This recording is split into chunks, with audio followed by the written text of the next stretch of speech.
రెండో వార్డులో అంబేద్కర్ కాలనీ నాగర్ కర్నూలు రెండో వార్డులో నాకు ఇల్లు ఉంది. అక్కడ గొల్లోళ్ళు నా ఇంటి చుట్టుపక్కల ఇరకలోళ్ళు వాళ్ళందరూ కలిసి గత 15 సంవత్సరాల నుండి మాదిగోళ్ళు మా గేల్లో ఉండొద్దు, ఈ ప్లాట్ మేము కొంటాము, ఈ ప్లాట్ మేము కొంటాము, మీరు వెళ్ళిపోవాలి, మా గేల్లో మీరు ఉండకూడదని మా అమ్మను కొట్టి చంపినరు. నా మమ్ములను మా నాయనను కొట్టినరు.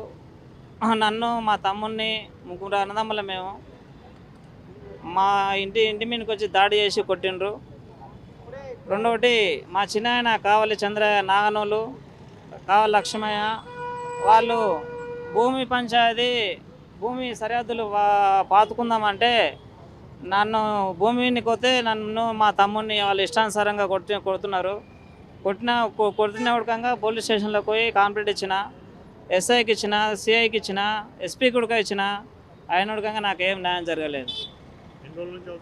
ఇది ఇప్పటికీ 10 సంవత్సరాలు అవుతుంది. 7-8 సంవత్సరాలు అవుతుంది సార్. తెలంగాణ ప్రభుత్వంలో నాకేం ఎక్కడ పోయినా నాకు న్యాయం అయితే జరగలేదు సార్. దీని గురించి ఎక్కడైనా పోరాడుతూనే ఉండగానే నాకు న్యాయం అయితే జరగలేదు. ఇక్కడ ప్రజావానికి ఈరోజు సారు మంచి పనులు చేస్తున్న ఆశతోన, నాకు న్యాయం చేస్తున్న ఆశతోన వచ్చిన సార్కు కంప్లైంట్ అయితే రాసి ఇచ్చిన, పిటిషన్ తీసుకున్నారు. నా బాధ అందులో కంప్లైంట్లు రాసి ఇచ్చిన, తీసుకున్నారు. వారం రోజులకు మెసేజ్ వస్తా అన్నారు. సరే అని చెప్తున్నా. అక్కడ వస్తుంది, నీకు మెసేజ్ వస్తానే నా ఫోన్ నెంబర్ తీసుకున్నారు. 4-5 రోజులు అయితే అన్నారు సార్. కాబట్టి నాకు ఇంకేమో సార్, ఇప్పుడు నాకైతే అవుతుందని అనుకుంటాను న్యాయం. సార్ అయితే మొత్తం పైన పనులు మంచిగానే చేస్తున్నాడు రేవంత్ రెడ్డి సార్ గారు. నా ఓటు ఉడకంగా రేవంత్ రెడ్డి సార్కి వేసిన నేను. నాకు నా ఇంట్లో 6 ఓట్లు ఉడకంగా రేవంత్ రెడ్డి సార్కి చేతి గుర్తుకి వేసిన నేను. ఆ సార్ రావడం వల్ల సార్ రావాలనే నాకు కోరిక. ఆయన వచ్చినందుకు నాకు చాలా సంతోషం. అతనికి సార్కు నా పాదాభివందనాలు తెలియజేస్తున్నా.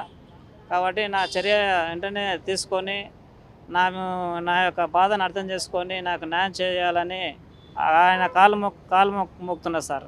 నా పేరు సువర్ణరాజు, విద్యానగర్ నుంచి వచ్చాను. అయితే క్రిస్టియన్ మైనారిటీ స్కాలర్షిప్ కోసం నేను సీఎం గారికి రిలీఫ్ ఫండ్ నుంచి మా అబ్బాయి అమెరికాలో వెళ్ళి చదువుతున్నాడు, యూఎస్లో చదువుతున్నాడు. అయితే క్రిస్టియన్ మైనారిటీ స్కాలర్షిప్ కోసం అప్లై చేశాను. మరి ఇప్పుడే ప్రజెంట్ అప్లై చేశాను. అయితే ఇంకొక సమస్య ఉంది.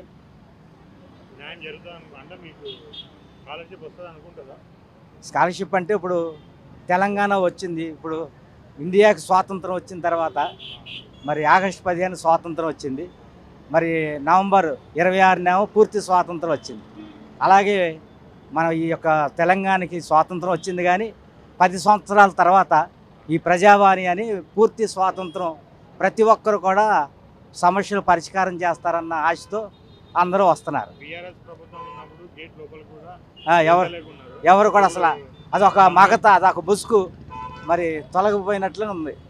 ప్రతి ఒక్కరికి కూడా నిజంగా దేవుడు సృష్టి, దేవుడు ఉన్నాడన్న నమ్మకం సోనియమ్మ దయ వల్ల అసలు ఇచ్చిన స్వాతంత్రం ఆమె, పూర్తి స్వాతంత్రం మరి ఇప్పుడు వచ్చినట్లుగా సంతోషం. వాళ్ళు ఏం చెప్పలేదు. అప్లికేషన్ ఇచ్చాం సీఎం గారికి. మేము దళిత క్రైస్తవుని, పాస్టర్ని, ఇట్లా మా అబ్బాయి 20 లక్షలు మరి శాంక్షన్ చేస్తారు కాబట్టి అమెరికాలో చదువుకుంటున్నాడు, అక్కడ ఇరుక్కుపోయాడు కాబట్టి 20 లక్షలు వస్తుంది.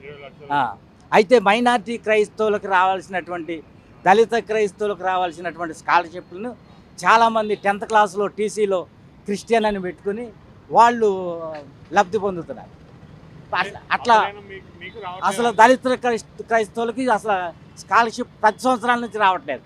నేను వెళ్ళి తిలక్ రోడ్లో అబిడ్స్లో వెళ్ళి దళిత క్రిస్టియన్స్ మైనారిటీ డిపార్ట్మెంట్కి వెళ్తే అక్కడ డైరెక్టర్ ఏమన్నారంటే కోర్టుకి వెళ్ళమన్నారు.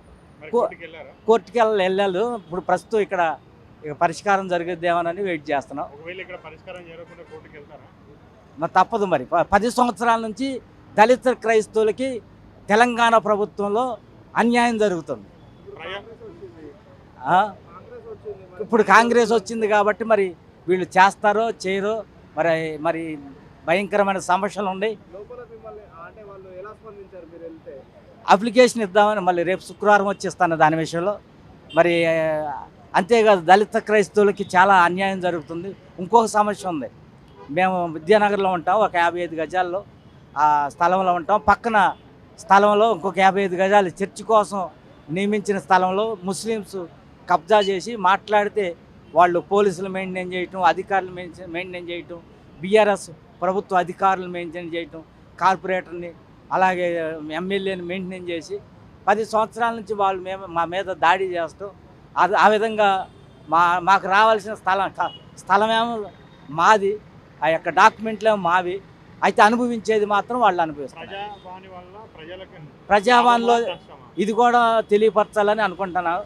అయితే సమస్యలు దేవుడే పరిష్కారం చేస్తాడు, కానీ మరి ఆ లోకాధికారి కదా, మరి లోకంలో ప్రజావాణి వల్ల జనాలకి ప్రజలకి లాభమా నష్టమా అంటున్నారు? లాభమే మరి బాధను చెప్పుకోవడానికి ప్రభుత్వం మరి ఈ విధంగా వచ్చిందంటే మరి చాలా సంతోషమే. మీరేం చెప్తారు ప్రజావాణిలో మరి ఎట్లాంటిది వీరు మొదలేశారంటే వాళ్ళు కంటిన్యూ చేస్తారు. అంతేకాదు పూర్తిగా వాళ్ళు బాధ్యత తీసుకుంటారని నమ్ముతున్నారు.